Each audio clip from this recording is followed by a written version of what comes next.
친구들 안녕하세요. 안녕하세요. 네, 오늘은 연중 제28주일입니다. 마테오복음 22장 1절에서 14절까지의 말씀이고요. 선생님이랑 같이 한번 볼게요. 첫 번째 그림을 보니까 지금 어떤 장면인 것 같아요? 생일잔치요. 네, 생일잔치인 것 같아요. 그리고 하늘엔 천사가 있는데 오늘 복음이 어떤 내용인지 같이 한번 보도록 할게요. 네, 먼저 시작 기도하도록 하겠습니다. 성부와 성자와 성령의 이름으로 아멘. 시작. 언제나 우리를 사랑하시고 항상 초대해 주시는 주님, 주님께서는 언제나 저희를 지켜주시고 기다려 주시고 매일 초대해 주시는데 우리는 때때로 주님을 잊어버리기도 하고 기도를 빠뜨리기도 합니다. 오늘은 선생님과 친구들과 함께 교리하며 주님의 초대에 어떻게 준비할 수 있는지 생각해보는 저희가 될 수 있도록 저희에게 지혜를 주세요. 우리 주 예수 그리스도를 통하여 비나이다. 아멘. 성부와 성자와 성령의 이름으로 아멘. 네, 첫 번째 장면을 보고 있는데요. 첫 번째 장면은 잔치상인데 이 잔치상은 생일 잔치상은 아니고 혼인잔치예요. 결혼식이 있어서 지금 흰 천을 둘러싸고 부부가 예쁘게 차려입고 있고 초대받은 사람들도 네, 멋진 옷을 차려입고 이 혼인잔치에 와 있는데요. 앞에 두 사람이 어떤 이야기를 나누고 있는 것 같아요. 그래서 어떤 이야기를 하고 있는지 같이 한번 보도록 할게요. 그때에 예수님께서는 여러 가지 비유로 수석 사제들과 백성의 원로들에게 말씀하셨다. 하늘나라는 자기 아들의 혼인잔치를 베푼 어떤 임금에게 비길 수 있다. 그는 종들을 보내어 혼인잔치에 초대받은 이들을 불러오게 하였다. 그러나 그들은 오려고 하지 않았다. 그래서 다시 다른 종들을 보내며 이렇게 일렀다. 초대받은 이들에게 내가 잔치상을 이미 차렸소. 황소와 살찐 짐승을 잡고 모든 준비를 마쳤으니 어서 혼인잔치에 오시오 하고 말하여라.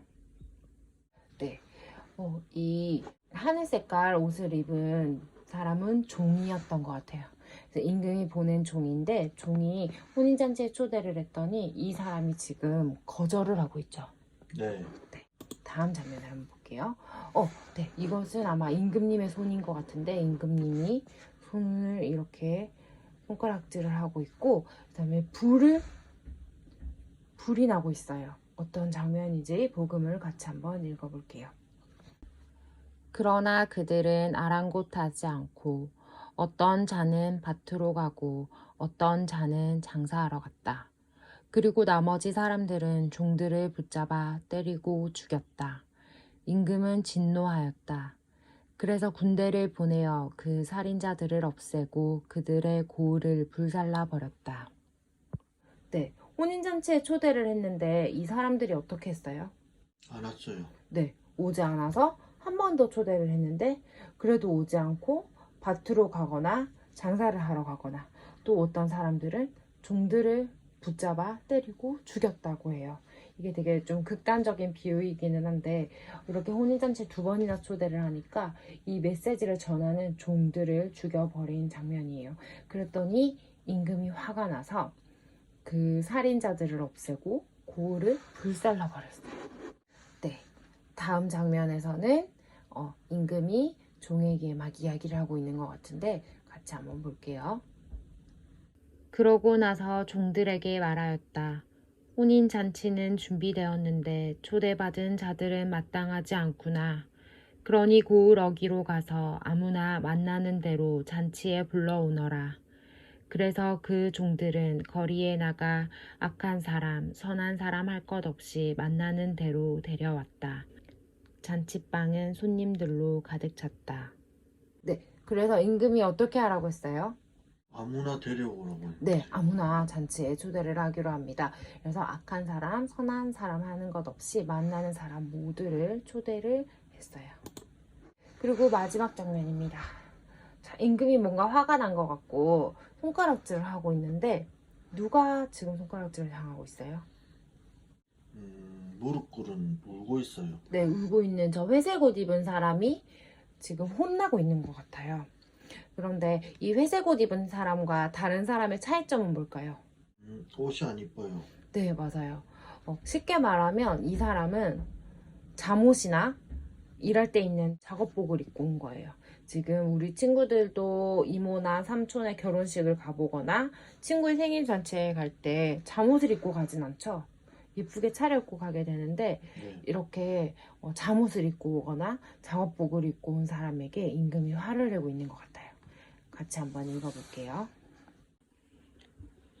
임금이 손님들을 둘러보려고 들어왔다가 혼인 예복을 입지 않은 사람 하나를 보고 친구여, 그대는 혼인 예복도 갖추지 않고 어떻게 여기 들어왔나 하고 물으니 그는 아무 말도 하지 못하였다. 그러자 임금이 하인들에게 말하였다. 이자의 손과 발을 묶어서 바깥 어둠 속으로 내던져 버려라. 거기에서 울며 이를 갈 것이다. 사실 부르심을 받은 이들은 많지만 선택된 이들은 적다. 네, 친구야, 그대는 혼인 예복도 갖추지 않고 어떻게 여기 들어왔나 하고 이야기하셨어요. 그리고 손과 발을 묶어서 바깥 어둠 속으로 내던져 버려라 라고 이야기하셨는데 친구들, 오늘 복음은 이렇게 이해를 하면 좋을 것 같아요. 혼인잔치는 우리가 성당에 오고 미사를 하고 하는 그 미사와 같아요. 하늘나라와 같이 비유를 하셨는데 그 미사가 혼인잔치라고 했을 때 우리 친구들이 슬리퍼를 신고 오고 맨발로 성당에 오고 그다음에 잠옷을 입고 오고 네, 그렇게 하지는 않죠. 그렇게 했을 때 혼인잔치에 초대된 사람으로서 맞는 예복이 아니라는 거예요. 그리고 마음도 이 잔치를 충분히 기뻐할 마음으로 우리 친구들이 와야 하는데 나 성당 가기 싫은데 미사하기 싫은데 이런 마음으로 오게 되면은 예수님께서 다 알고 계신다는 거예요. 그래서 우리 친구들은 선한 사람이나 악한 사람이나 주님께서는 모두 초대를 해주시지만 그 초대에 기쁘게 응답을 하고 그리고 그 초대에 응답을 하면서 제 옷도 잘 갖춰 입고 그리고 또 할 수 있는 것은 우리가 착한 일을 많이 하는 거예요. 선행을 많이 한 친구들일수록 예수님께서 더 기뻐하시고 더 좋아하실 거예요. 그래서 사실 부르심을 받은 이들은 많지만 선택된 이들은 적다라고 했는데 부르심이라고 하는 것은 우리 친구들을 예수님께서 성당에 부르고 미사에 초대하시는 것과 같은 거예요. 그런데 우리 친구들이 친구 생일 파티가 있고 친구랑 게임하는 게 더 재밌어서 성당에 오지 않거나 하게 되면은 그거는 혼인잔치에 초대됐지만 오지 않은 다른 사람들, 밭일을 하러 가고 장사를 하러 간 다른 사람들과 똑같겠죠. 그래서 우리 친구들이 기쁜 마음으로 성당에 오고 미사에 봉헌할 수 있는 그런 마음들을 오늘 복음에서 가르쳐 주고 있어요. 그러면 퀴즈를 한번 풀어볼게요. 1번. 오늘 복음에서 하늘나라는 임금이 마련한 어떤 잔치에 비유되었나요? 맞춰볼까요? 1번 아버지의 환갑잔치, 2번 아들의 혼인잔치, 3번 조카의 돌잔치, 4번 딸의 생일잔치. 아들의 혼인잔치요. 네, 맞아요.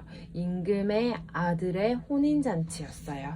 이것이 선생님이 아까 얘기했던 것처럼 미사의 비유가 된다고 했었죠. 오늘 복음에서 예수님께서는 하늘나라가 어떤 임금이 자기 아들의 혼인잔치를 베푼 것과 같다고 말씀하셨는데 혼인잔치는 하느님과 사람들의 축복을 받으면서 큰 기쁨을 누리는 행복한 자리죠.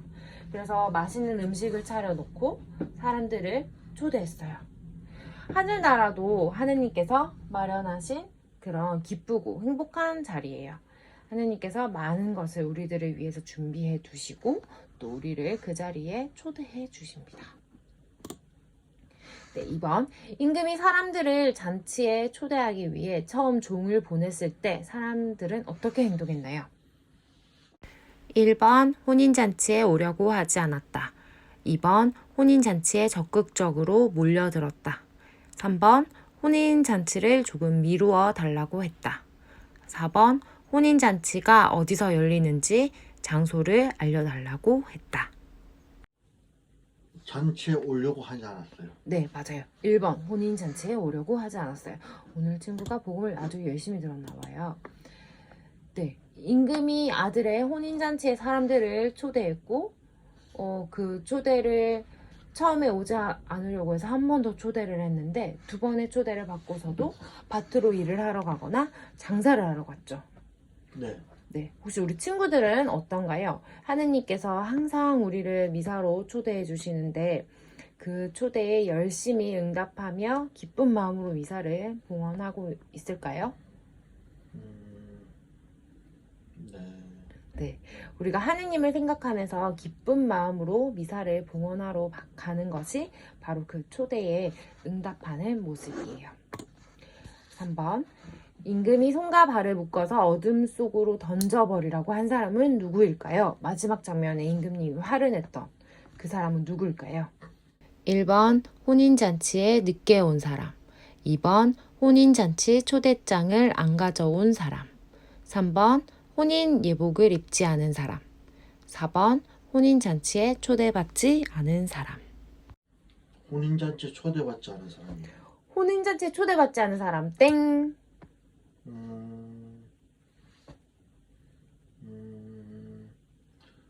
혼인 예복을 입지 않은 사람이요. 네, 3번이에요. 혼인 예복을 입지 않은 사람. 친구가 아까 옷이 예쁘지 않다고 했었죠? 네. 복음에서 혼인 예복을 입지 않은 사람은 잔치에서 쫓겨났어요. 우리는 가족이나 친척의 결혼식장에 갈 때 옷을 단정하게 입고 가죠. 그래서 네. 소중한 사람들을 축하하고 그렇게 예의를 표현하게 되는데요. 성당에 갈 때에도 마찬가지로 예의가 필요해요.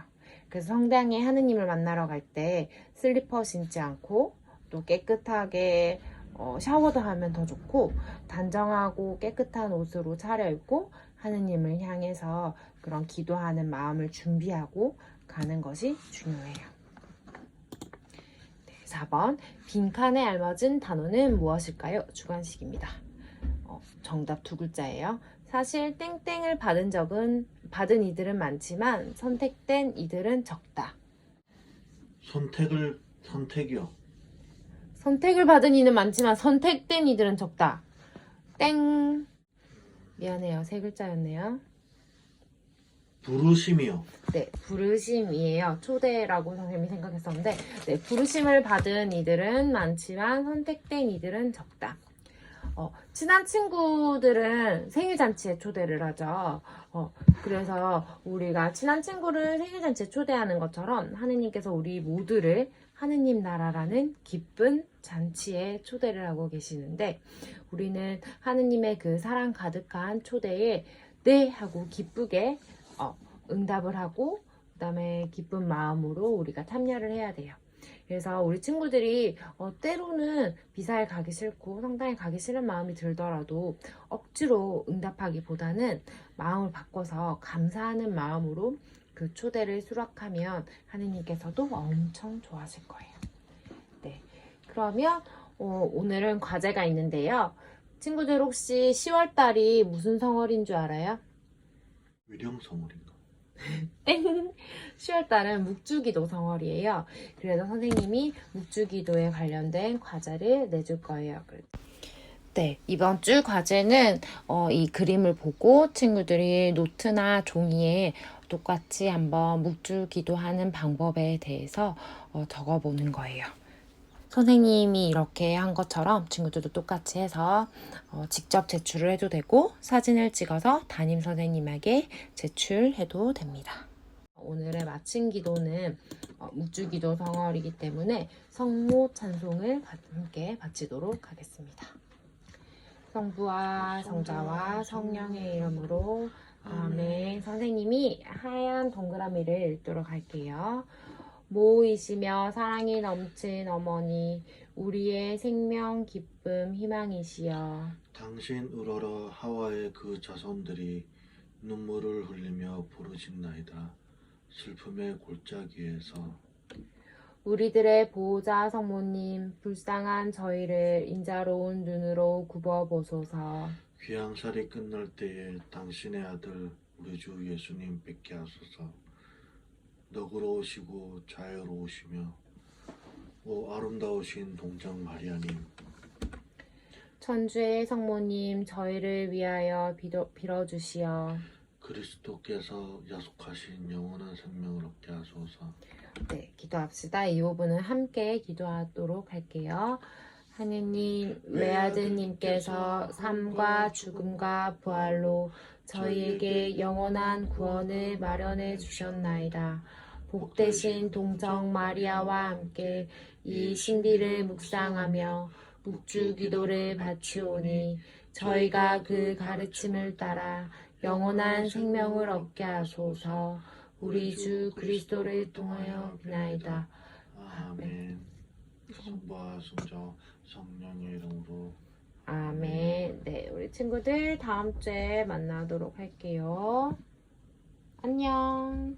안녕히 계세요.